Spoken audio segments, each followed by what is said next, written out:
Hello and welcome back to my channel, and if you're new, then a little introduction. This is a place to share stories, adventures, and everything I wish I had known before embarking on them. My name is Drina, and you're watching From Fiji to Here.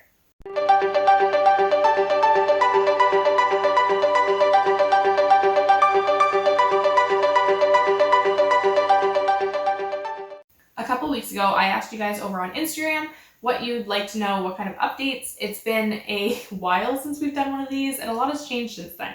Elisa is growing and officially no longer a baby, but a toddler. Travel is happening and is much more common nowadays. We moved. So let's just dive in and catch you guys up. Question number 1. How do you like Montreal? So if you haven't seen our video about the fact that we moved to Montreal, I'll link it here in the iCards for you. In short, we love it. We ended up getting the perfect location for what we were looking for without even having come here to see it first. Don't get me wrong, we've been to Montreal a couple times, quite a few actually, like visiting the city, but we had never really looked around for where we want to kind of get a place or a home and things like that. So when we found this one and hadn't been to the area previously for like an extended period of time to know what's kind of around and whatnot, we signed our lease before seeing the apartment, but we truly lucked out. We have the most incredible landlords. The area has been perfect. Because we don't have a car, we want to make sure that the metro is accessible to us, as well as having our daily needs, so things like Elisa's daycare, a grocery store, a pharmacy, all those types of things within walking distance.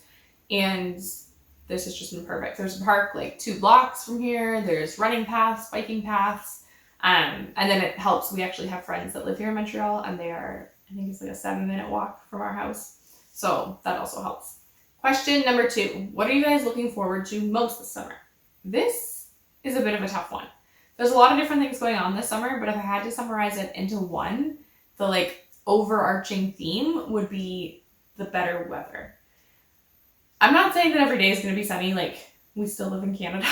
There's still rainy days. There's still thunderstorms. But I think after living on the coast for so long, we just kind of got used to the fact that there's only like one sunny day in a 2-week period of time, if that. And I also know that like it doesn't necessarily mean that it's going to be hot like it was in Tunisia, by all means, but there is a lot more sunshine in Quebec than there was in Nova Scotia. Even when it's like, I'm looking outside now because it's raining, but it's still sunny. Like, it's not as cloudy, as gloomy, as foggy, and I think that that's something that really kind of affected our moods when we lived out in Nova Scotia. Along with the nicer weather, we're just excited to get out and enjoy the city more. We tried to do some since moving here in October, but the winters here are no easy feat, and pushing a stroller in the snow when there's like 3 feet of snow is not really appealing. So now that Elisa's walking more, and I mean, it's just easier to use the stroller in general when there's no snow, I'm really excited to be able to get out and see the new city that we call home. Question number 3, where's the next trip that we're planning on going? So this question was a lot easier before the pandemic. I feel like now we're on this constant edge of, is the trip going to fall through? Are we sure it's going to happen? Are guidelines going to change? And we're also just taking things, I mean, because of that, a lot more last minute than before. So before we planned things out, everything kind of to a T, and now it's just kind of like, we don't want to deal with constant changes or cancellation fees or even just losing the money. For now, I can leave you with the fact that we have both a family trip and a couples trip kind of in our ideas. When and where, you'll have to subscribe to find out. Question number 4, what are your best tips for Montessori / child-led parenting? First off, I'm flattered. I am in no means an expert or professional in the matter at all. I'm going to start with a disclaimer as well that like, these are things that work for us. And that every child and family is different. So just read your kid, read your family, not necessarily everything that is written in a book or a YouTuber, or take advice with a grain of salt. This isn't even advice. This is just me telling you what works for us. Secondly, we definitely fall more in the category of child-led learning versus Montessori. There's some great ideas and concepts that I've learned from the Montessori method, but like, we don't follow it strictly, and I'm pretty sure Dally doesn't even know what it is. That being said, family fundamentals that I guess would be like my best tips. Buy less stuff, whether that be clothes, toys, kid-like dishes. My exception here would be books, mainly because we read a lot in this house, and sometimes I just get tired of reading the same book. Sometimes, I mean, less so now, but more when she was a little younger. Sometimes books get destroyed beyond repair. I mean, I try to use tape for most things, but sometimes there's just no saving it. So for the most part, kids will play with what they have. Obviously, development comes into play here. If your kid has outgrown a toy because they've mastered the skill, or they just need more of a challenge or are learning a new skill, then by all means. But I think this is where open-ended toys have such a long lifespan in our house, because they kind of grow with her. So if you look at like blocks, okay, so the block starts off by just the fact that she can like take them in and out of the box. Then she can learn on like stacking them. Then if you've gotten blocks that have like letters on them or whatnot, then you can progress with that way. So they kind of grow with your child. I'm talking about like the square wooden blocks, but also blocks with like kind of like mega blocks. So we do have those. Endless possibilities for your imagination in putting them together. You can match colors. There's just a whole variety of things. But yeah, and then when it comes to clothes, kids grow to clothes so fast, guys. Like, and even if I feel like before when she was a baby and they only last 3 months, they grow fast. And now we're in a stage where they get really dirty. There comes a point where you can only use so much stain remover. You can only wash the clothes so many times before you have to replace them. So just buy less, use them through and through, and then replace when you have to. The next thing I would say is give them space. Do you ever just want to be alone? Because I definitely do. I mean, I feel like everyone in the universe has time where they just want to be alone. And your kid is a little human. They too want their own time. And not giving them that and not allowing them that space to just kind of grow and do their own thing is going to kind of backfire in the long run in them not having the patience or the ability to be alone, which is a skill I think we all want our kids to be able to master. Now, your kid is still a tiny human. I mean, don't leave your child completely unattended. But we started very early on, even just like having Elisa play in her room, which that's a whole separate thing on its own, is like having your kid's room like kid-proof for their age group. So it can be a safe space. But yeah, very early on, we had her kind of get used to the idea of playing on her own while I sat in the room in the rocking chair reading a book or doing work, things like that. So that she knew she wasn't alone and there was someone there if she needed help or anything like that. But she got used to the idea of kind of like, I guess, independent play. My 2 last tips would be teach, don't do, and believe in your child. It is very easy in the short term to just do everything for your child. And I'm not talking about the things that they aren't developmentally ready to do. I am talking about absolutely everything. This comes into play a lot when you kind of get more into toddlerhood, because babies often, like, they do need you to do most things for them. But as your child grows and it has the capabilities, both physically and developmentally, to do things, even as simple as helping clean up their toys. I think that this is something, at least in our house, that is very much kind of one of our family focuses. I guess this is kind of where the Montessori plays in a bit, in that, like, Elisa is capable of cleaning up her toys. I don't make her do it on her own because often there's a lot of toys and it would take a very long time. But the things that she shows interest in helping, or the things that she shows interest in wanting to do, even when it takes longer, it's going to pay off in the long term to teach them how to do it themselves versus just doing it for them. This will also actually end up helping you in the long run, because if you're allowing them to help when they show interest, it's not going to become something that seems like this heavy burden chore. And an example that comes to my head, like for our house, Elisa loves to empty the dishwasher. She absolutely loves it.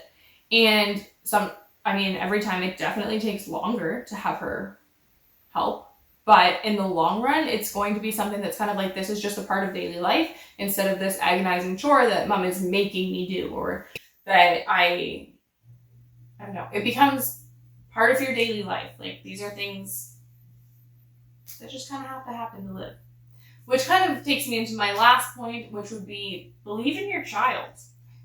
I know it sounds basic and that, like, we all believe in our child, but actually, deep down, trust that they can and they will learn. Whether this be sleeping through the night, whether this be learning how to use a fork, starting solid foods, etc. Your child is much more capable than you think. And I mean, they aren't little potatoes. They are humans, and they're going to develop into you. So, like, not you, but into an adult. They have the capabilities kind of pre-programmed in there, and I think that sometimes we just have to kind of step back and really assess, like, how much they already know and how much they can figure out on their own when we allow them that space and room to grow. Okay, I could literally go on and on. This could be a whole separate video in itself, but I'm going to leave you with that. I will put up some resources here that I find really helpful when it comes to parenting.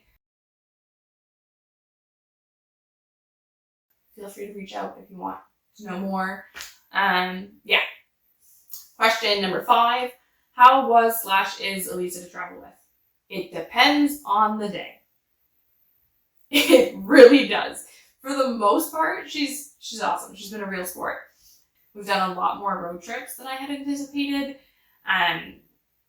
But she's adapted quite well, honestly. She doesn't mind being in her car seat, and we can easily do 2.5 hours, like, not including a nap, so she's awake for that whole time.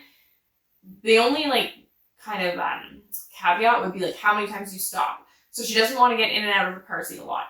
She is fine getting in. She's fine sitting there and playing with her toys, reading a book, watching TV, whatnot. But then when we stop, like, she thinks that's it. She doesn't want to go back in the car seat. She also loves people, which makes train travel, plane travel, things like that a lot easier because it's a whole new set of faces, whole new set of people to interact with. But this is, like, when things are going well. So, for example, like, if she is overtired, if she is hungry, it's a whole different ballgame. Like, we try to prepare for those moments best as we can. Like, we always have snacks on hand, and the sling is pretty much always on me just in case. But yeah, for the most part, she's been awesome. Question number 6: what is something you wish you had known and or brought on the trip to Tunisia? So this one is, like, it's not like a thing. It's more of a mental state. I'm gonna just make a statement. Everyone's baby will cry at some point on an airplane. That might seem pretty basic, but, like, a little I gotta give up some backstory or context for this. But out of 4 flights that we did, we had one very bad flight. It was, like, middle of the night, took off at, like, 1 a.m., landed at 3 a.m. It was just miserable, and Elisa cried, like, the whole hour and a half of the flight. They didn't turn the lights off. It was loud. She was overtired. It just happens. Like, circumstances aren't going to be perfect in every situation.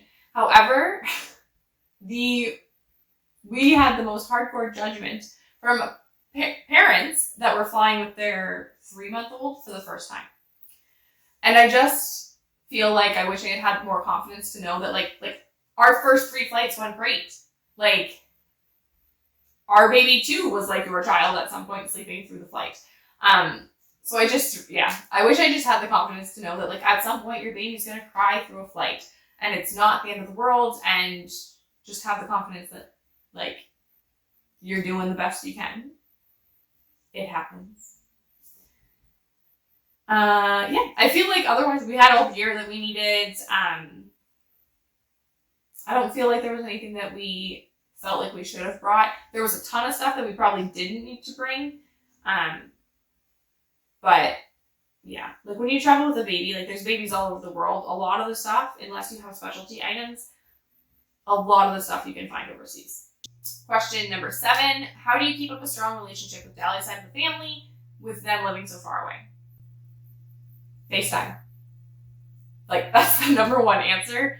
The most part, Elisa talks to them. I mean, she doesn't really talk yet, so almost every day after daycare. This has been, like, going on before she even started daycare, like, since she was born. I think with technology nowadays, it's much easier to keep in touch. And to be honest, my family is a 2.5 to 5 hour drive away as well. So it's kind of the same. It doesn't seem any harder to keep a strong relationship with one than the other. I'd say the main difference is that like we see my family more frequently, but when we see Dali's family, it's for longer periods of time. Question number 8, how do you incorporate the Tunisian culture for Elisa with living so far away? There's 2 things. The first one being mainly through language.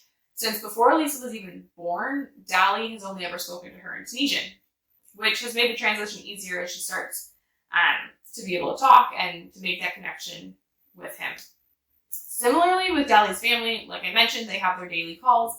They only speak Tunisian to her as well. When we were in Tunisia, the main language that was spoken to her was Tunisian. We also have Tunisian friends that live close by, and they have a son. So again, they speak Tunisian to her. We're just trying really hard for her to get as much exposure to the language as she can so that we can try and keep that going live as well. And the second thing would be food. This is like a work in progress. There are 3 meals. There are 3 Tunisian meals that I feel comfortable making. One of my goals this year was to try and expand that and incorporate like a Tunisian meal once a week. So we're working on expanding my repertoire for that. But then when Dali's family visits or when we're there, there's obviously a lot more Tunisian food. And since Elisa started solids at like 6 months, we've welcomed her to try any of it. And yeah, just continuous exposure when we can. Question number 9, who do you watch on YouTube? Or not you. Who do I watch on YouTube? Ooh, this is a good one. Travel related would be Kinging It, Kara and Nate, Flying the Nest, the Buckless family, some fellow Canadians that are also kind of travelers would be Eamon and Beck, Hopscotch the Globe, Hey Nadine. Smaller channels, we're looking at like Chelsea Adams and the Backpacking family. Non-travel focused, because I do watch some of those when I'm in my free time. We have Sarah's Day, Carrie Rad, Financial Diet, Shell Bizzle. Oh, okay. And then there's like my secret guilty pleasure, which would be like grocery hauls. I'm gonna say it. What can I say? Your girl loves Costco. Question number 10, is YouTube your job? I love your content and want to know how to support you. First of all, thank you. Your support means the world to me. So no, YouTube is not our only job. Dali and I both hold full-time positions outside of this channel. That being said, yes, this channel is work. It takes time to come up with ideas, to film, to edit, to research. And getting this content out to you guys comes with some late nights and hours of energy put into every video. It is worth it, hands down, to have the memories to look back on and to be able to help some of you guys. Secondly, watching our videos is a great way to support us. The second best way is to share them. Without going too far into the nitty-gritty details, in order for YouTube to be considered an income stream, you would have to have 1,000 subscribers and 4,000 watch hours in the last year. So that means that 1,000 of you guys have clicked that little red button saying subscribe, which is free. And that in the past year, 4,000 hours of my videos have been watched by people around the world. If you have any other further questions on supporting us, our email is always linked in the description below, and don't hesitate to get in touch. I'm going to wrap it up here because I feel like this video is already longer than I thought it would be. But if you have any questions that we didn't get to today, feel free to leave them down below, as well as any other videos you'd be interested in seeing. Thank you guys so much for watching, and life was what happens between the plans that you make. Bye guys.